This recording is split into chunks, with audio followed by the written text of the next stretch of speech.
প্রিয় দর্শক, আপনারা যে যেখানে আছেন সবাইকে প্রীতি ও শুভেচ্ছা জানিয়ে আমি নিউ ইয়র্ক থেকে রতন তালুকদার লাইভ শুরু করছি। আজকের একটি ব্যতিক্রমধর্মী বিষয় নিয়ে কথা বলতে চাচ্ছি। সেটা হলো যে পশ্চিমবঙ্গের প্রভাবশালী লোকসভার সদস্য মহুয়া মৈত্র তিনি বিয়ে করেছেন। মহুয়া মৈত্র পশ্চিমবঙ্গের কৃষ্ণনগর লোকসভা আসন থেকে একাধিকবার ভারতীয় লোকসভার সদস্য, শুধু সদস্যই নন। মহুয়া মৈত্র সম্পর্কে একটু বলতে চাই। সেটা হলো যে মহুয়া মৈত্র এত বেশি প্রভাবশালী এবং একজন নারী হিসাবে তিনি অত্যন্ত সুশিক্ষিত ছিলেন। দীর্ঘদিন দেশের বাইরে চাকরিও করেছেন। তিনি একটি বহুজাতিক সংস্থায় লন্ডনে থেকেছেন, নিউ ইয়র্কে থেকেছেন, বহু জায়গায় তিনি থেকেছেন। তারপর তিনি ভারতে চলে যান। ভারতে চলে যাওয়ার পরে তিনি প্রথমে কংগ্রেস, তারপর তিনি মমতা ব্যানার্জি তৃণমূল কংগ্রেসে যোগদান করে। তো ওনার এই দীর্ঘ রাজনৈতিক পচলা 51 বছর বয়সী মহুয়া মৈত্র বিয়ে করেছেন পিনাকি মিশ্র নামে উড়িষ্যার একজন সাবেক সাংসদ, লোকসভার সদস্য।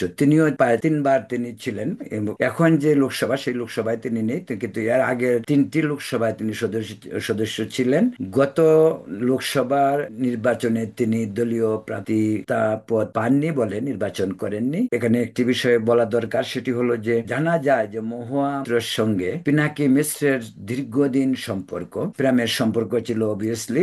তো সম্পর্ক থেকে গত 24-এর নির্বাচনে ওই মহুয়া এবং পিনাকি সম্পর্কের যে গুঞ্জন, সেই গুঞ্জনের কারণেই তিনি উড়িষ্যা থেকে তখনকার সময়ে নমিনেশন তাকে দেওয়া হয়নি। তারা ধরে নিয়েছিল যে ওই গুঞ্জনের কারণে হয়তো তিনি নির্বাচনে পরাজিত হইতে পারেন। কিন্তু উল্টা হয়েছে বাংলায়, যারা কৃষ্ণনগরে মহুয়া মৈত্র তিনি নির্বাচন করে জয়ী হয়েছেন। তিনি কৃষ্ণনগরের রানীর সঙ্গে সম্ভাবনা ছিল খুব হাড্ডাহাড্ডি লড়াই হবে। সম্ভাবনা ছিল মহুয়া মৈত্রের বিভিন্ন কর্মকাণ্ডের কারণে। আপনারা জানেন এর আগে মহুয়া মৈত্র নিয়ে অনেক ঘটনা ঘটেছে, পার্লামেন্টে ঘটেছে। তিনি পয়সা নিয়ে প্রশ্ন করেছেন। তিনি বিভিন্ন ব্যবসায়ী জনের সঙ্গে ওনার সম্পর্ক ছিল, সেই নিয়ে তিনি লোকসভার অনেক তথ্য তিনি পাচার করেছেন বলে অভিযোগ আছে। তিনি অনেক ধরনের গিফট নিয়েছেন অনেক ব্যবসায়ীর কাছ থেকে। এইসব মিলে মহুয়া মৈত্রের অবস্থাটা এক ধরনের ছিল হযবরল অবস্থা। একসময় তিনি খুব কোণঠাসা হয়ে পড়েছিলেন। গত লোকসভা নির্বাচনের আগে এই ব্যক্তিগত বিষয়গুলি এক কথায় ওনার পিছু ছাড়েনি, যে কারণে ওনার বিভিন্ন ইস্যু নিয়ে তখন কথা হয়েছে। সেই কথাগুলির জন্য নির্বাচনে তাকে অনেক হিমশিম খাইতে হয়েছে। তো রাজনৈতিক দলের নেতা নেত্রী বা ব্যবসায়ী নেতা নেত্রী বা সেলিব্রিটিরা বিয়েগুলি খুবই যদিও ব্যক্তিগত ব্যাপার, যেহেতু তারা পাবলিক লাইফ মেনটেন করে, সেগুলো এই জন্য আলোচনায় আসে। মহুয়া মৈত্র এমনিতেই খুব আলোচিত। আপনাদেরকে বলছি যে তিনি বিভিন্ন সময় বিভিন্ন কথাবার্তা বলেন, খুব পাওয়ারফুল কথাবার্তা বলেন। মনে হয় না ওনার চাল চলন, কথাবার্তা, পোশাকে আশাকে একেবারে ভিন্ন রকম। এমনকি এর আগে অনেক গুঞ্জন শোনা যায় তার সঙ্গে আরো অনেকের সম্পর্ক। এমনও শোনা গেছে যে তিনি হিন্দু ধর্মের দেবী কালীকে নিয়ে বিকৃত কথাবার্তা বলেছেন, যে কারণে তার নির্বাচনে এটাও একটা বড় ইস্যু ছিল। তিনি নিয়মিত সিগারেট পান করেন, তিনি মদ পান করেন। এই সমস্ত ইস্যু একটা বাঙালি নারীর জন্য একটু বিব্রতকর, যেটা আমাদের সোসাইটিতে। যাই হোক, আমি ব্যক্তিগতভাবে মনে করি সেটা প্রত্যেকেরই ব্যক্তিগত ব্যাপার এবং বিয়ের কোনো বয়স নাই, যে যখন খুশি তখন বিয়ে করতে পারে। কিছুদিন আগে পশ্চিমবঙ্গে বিজেপির রাজ্য সভাপতি সাবেক দিলীপ ঘোষ মহাশয় তিনিও বিয়ে করেছেন এবং ওনার যে স্ত্রী, ওনার স্ত্রীও একজন বিজেপির নেত্রী এবং তাদের দুজনের মাঝে দীর্ঘদিনের সম্পর্ক ছিল। যদিও তারা এই শেষ বয়সে এসে বিয়েটা অনেকেই খুব ইজি ভাবে নেয়নি। ওই দিলীপ দম্পতির পরিবারে একটি দুর্ঘটনাও ঘটেছে সম্প্রতি। ওনার দিলীপ ঘোষের যে সৎ ছেলে, 23 বছর বয়সের ছেলে, প্রকৃত কারণ এখনো জানা যায়নি, ছেলেটি আত্মহত্যা করে মারা গেছেন। যে সেটাও এই নব দম্পতির জন্য এক ধরনের বিভ্রান্তিকর বা বিব্রতকর সিচুয়েশন হইতে পারে। যাই হোক, মহুয়া মৈত্র কাকে বিয়ে করেছেন? বিয়ে করেছেন পিনাকি মিশ্র, উড়িষ্যা, বাংলার সাথে প্রতিবেশী উড়িষ্যা রাজ্যের। তিনি কংগ্রেসের নেতা ছিলেন বলছি। তারপর তিনি ওই যে বিজু পটনায়কের ছিলেন, নবীন পটনায়কের দলে ছিলেন। সেখান থেকে গত নির্বাচনী ইলেকশনে তিনি নমিনেশন পাননি। না পেয়ে এখন তিনি সাবেক সংসদ হিসাবে আছেন। মহুয়া মৈত্র, তার কথা বলছি, তিনি বাংলার। তো এই উড়িষ্যা এবং বাংলার মিলন হলো দিল্লিতে এবং বিয়েটি কোথায় হলো? জার্মানিতে, বার্লিনে। বার্লিনের রাজপ্রাসাদে বিয়ে হয়েছে। এ নিয়েও কলকাতায় বেশ আলোচনা, যে আমাদের এত বড় বিশাল দেশ, আমাদের দেশ ছেড়ে তাকে জার্মানিতে গিয়ে বিয়ে করতে হবে কেন?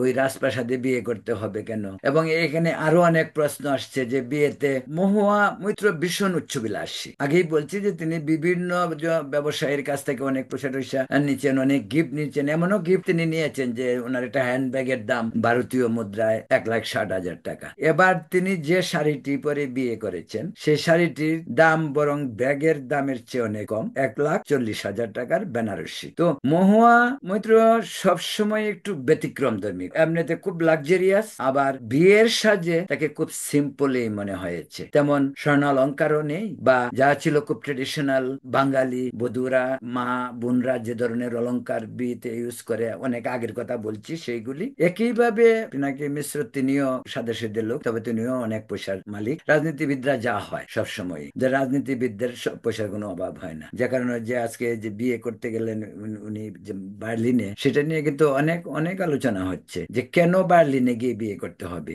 বিয়ে তো পশ্চিমবঙ্গেও অনেক জায়গা ছিল, সুন্দর সুন্দর জায়গা ছিল, সেখানে করতে পারতেন। তো এটা আপনাদেরকে বলে রাখি যে পিনাকি মিশ্রের বয়স হলো 62 বছর, 62, আর মহুয়া মৈত্রের বয়স 51। তো তাদের বিয়ে হলো কোথায়? বার্লিনে। বার্লিনে অত্যন্ত রাজকীয় ভাবে বিয়ে হয়েছে। অনুমান করা হচ্ছে যে বিয়েটা আজ থেকে 1 মাস আগে হয়েছে, যদিও তারা গতকাল খবরটি তারা জানিয়েছেন, আগে হয়তো জানান নেই, সেটা তাদের ব্যক্তিগত ব্যাপার। বিয়ে করাটা ব্যক্তিগত ব্যাপার, বিয়ের কোনো বয়স নাই, যে যখন খুশি তাকে তাকে বিয়ে করতে পারেন। কিন্তু মহুয়া মৈত্রের বিয়েটা এত বেশি আলোচিত, সমালোচিত এবং মানুষের কাছে এক ধরনের মজার খোরাকও বলবো আমি, যেহেতু তিনি আলোচিত।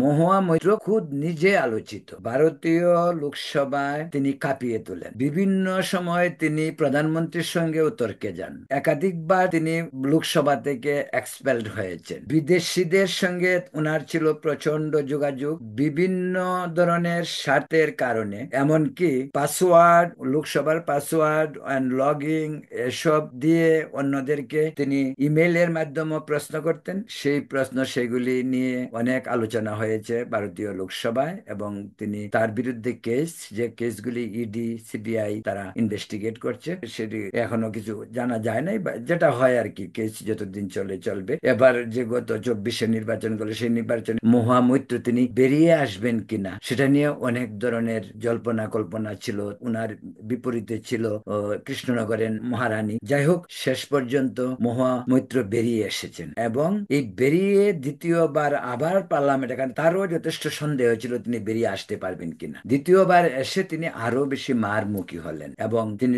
দ্বিগুণ ইসে পেলেন, শক্তি পেলেন। সেই শক্তিতে তিনি বলিয়ান হয়ে তিনি পার্লামেন্টে অনেক জ্বালাময়ী বক্তব্য তিনি রেখেছেন। যাই হোক, প্রিয় দর্শক, যদিও আমাদের প্রতিবেশী পশ্চিমবঙ্গ, বিষয়টি আমাদের দেশেও অনেকের কাছে অত্যন্ত আলোচিত। আপনাদেরকে অবগতির জন্য বলি, মহুয়া মৈত্র প্রায় প্রতি বছর বাংলাদেশে গেছেন। রিসেন্টলি ক্ষমতা আসার পরে গত দুর্গাপূজায়ও তিনি বাংলাদেশে গিয়েছিলেন। তিনি সম্ভবত, আমি যদি রং না হই, তিনি সম্ভবত তার পূর্বপুরুষ বাংলাদেশের বৃহত্তর ময়মনসিংহের, আগে টাঙ্গাইল ছিল, এখন টাঙ্গাইল নিজেই জেলা, উনি সম্ভবত টাঙ্গাইল থেকে ওনার পূর্বপুরুষ কলকাতায় এসেছেন। তো প্রিয় দর্শক, আজ এ পর্যন্তই। পরবর্তীতে অন্য কোনো ইস্যু নিয়ে আপনাদের সাথে আবার কথা হবে। ভালো থাকুন, সুস্থ থাকুন, শুভরাত্রি।